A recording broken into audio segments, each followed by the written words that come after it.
Сәлеметсіздер ме оқушылар, сіздермен бірге Айнұр апай. Бүгінгі видеода 9 сынып алгебра пәнінің 3-ші тоқсандағы ТЖБ тапсырмаларының бірінші нұсқа есептерін қарастыратын боламыз. Бұл нұсқада 5 тапсырма берілген.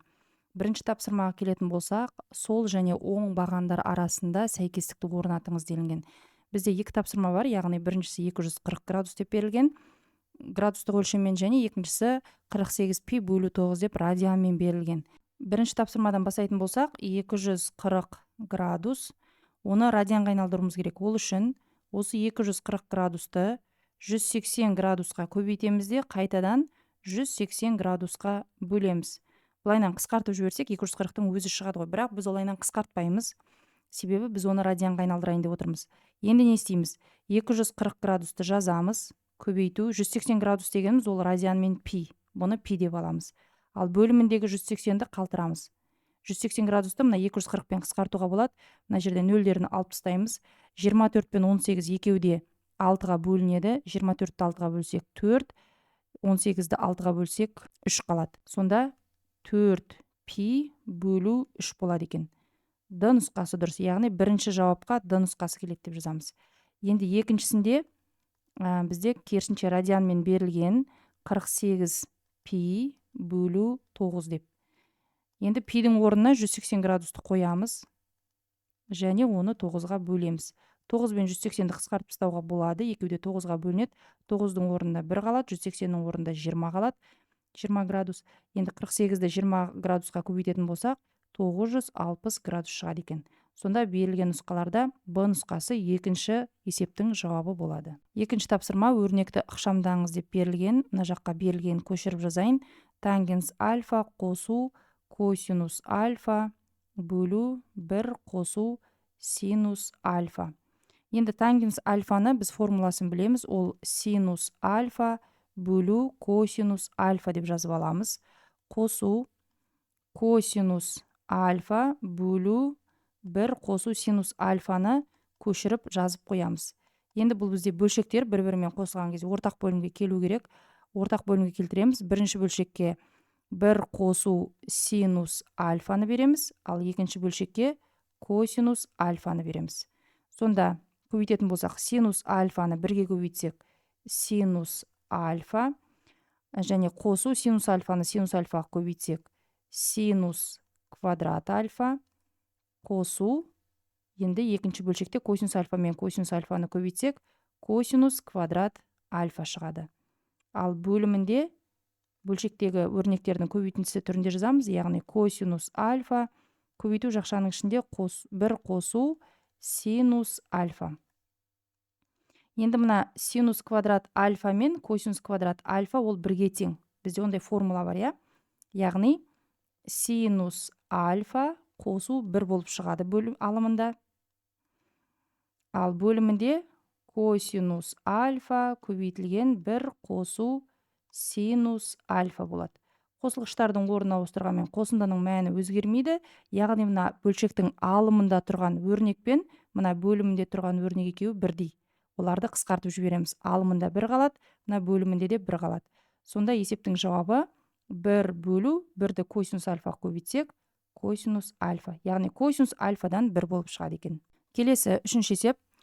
Бұрышты анықтайтын радиус бір шеңбердің нүктесінен өтеді. Мінекей Б нүктесінен өтеді және олардың координатасы берілген. Синус альфа, косинус альфа, тангенс альфа мәнін жазыңыз делінген. Енді координатаны алатын болсақ, координатадағы біздің қарапайым x оси деп жүргеніміз ол бізде косинустың мәнін береді. Косинус болады, ал мынау синус деп аламыз. Сонда мына координатада бізде бірінші x-тің мәні, одан y-тің мәні тұратын еді ғой.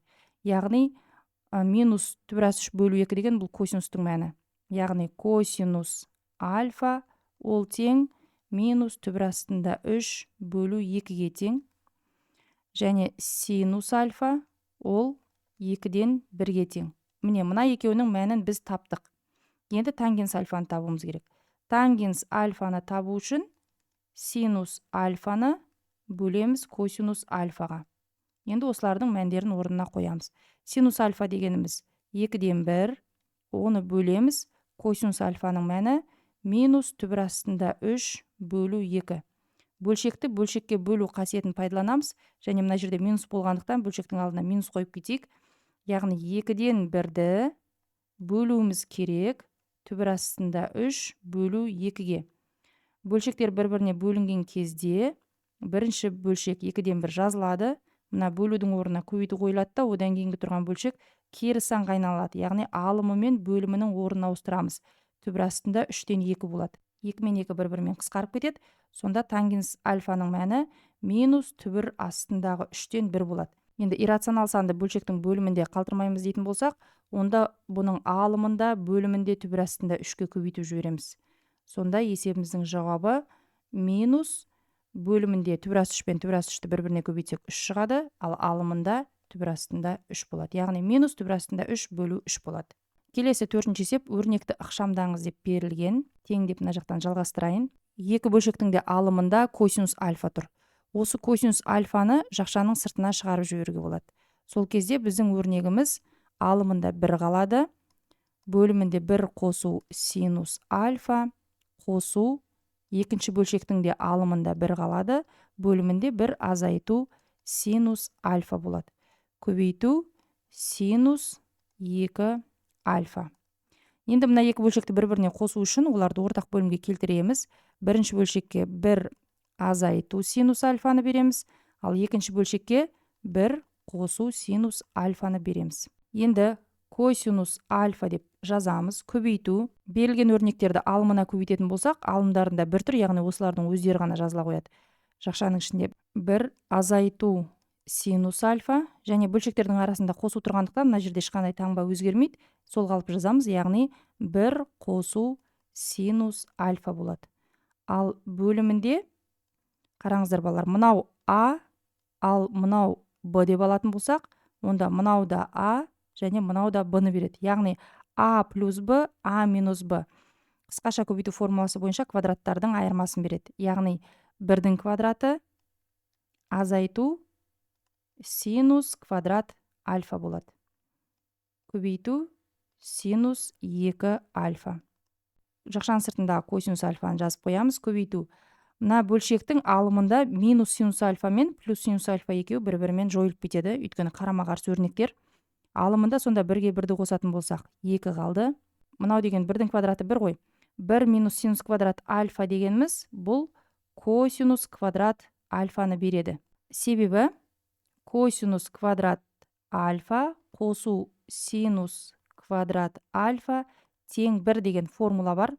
Енді осы жерден косинус квадрат альфаны табатын болсақ, ол 1 азайту синус квадрат альфа болатын еді.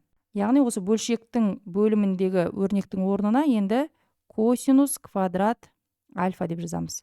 Көбейту. Синус 2 альфа дегеніміз ол формула бойынша 2 көбейту синус альфа көбейтілген косинус альфаға тең. Сонда қараңыз балар. Мына косинус пен мына косинус бір-бірімен көбейтілсе, бұл косинус квадратты береді, ол мына косинус квадрат альфамен қысқарып кетеді. Енді қалғандарын көбейтеміз. 2-ні 2-ге көбейтсек 4 және синус альфа болып шығады екен. Келесі 5-ші есеп, өрнекті ықшамдаңыз деп берілген. Бұл енді келтіру формуласына берілген есеп. Тангенс пи азайту альфа. Пи дегеніміз 180 градус. 180 градуста функция өзгермейді, бірақ таңбамыз өзгереді. Сондықтан минус тангенс альфа болады. Бөлімінде косинус пи плюс альфа. Пи дегеніміз 180, функция өзгермейді дедік. Пи плюс альфа болатын болса, онда бұл минус косинус альфа болады. Өйткені 3-ші ширекте косинустың мәні минус. Көбейту синус 3π бөлу 2 плюс альфа. 3π бөлу 2 дегеніміз бұл 270 градус. Бұл жерде функция өзгереді. Синусымыз косинус болып кетеді. Және бұл 4-ші ширек. 4-ші ширекте косинустың таңбасы минус, яғни минус косинус альфа болады. Бөлімінде котангенс 3π бөлу 2 азайту альфа. 3π бөлу 2 дегеніміз бұл 270 градус. Котангенс функциямыз өзгереді тангенске. Және бұл 3-ші ширек, ол жерде тангенстің таңбасы плюс болады. Яғни тангенс альфа болады. Енді қараңыздар балар. Минус косинус альфаны таңбасымен қосып, мына минус косинус альфа екеуі бір-бірімен қысқарып кетеді. Және тангенс альфа мен тангенс альфа қысқарады.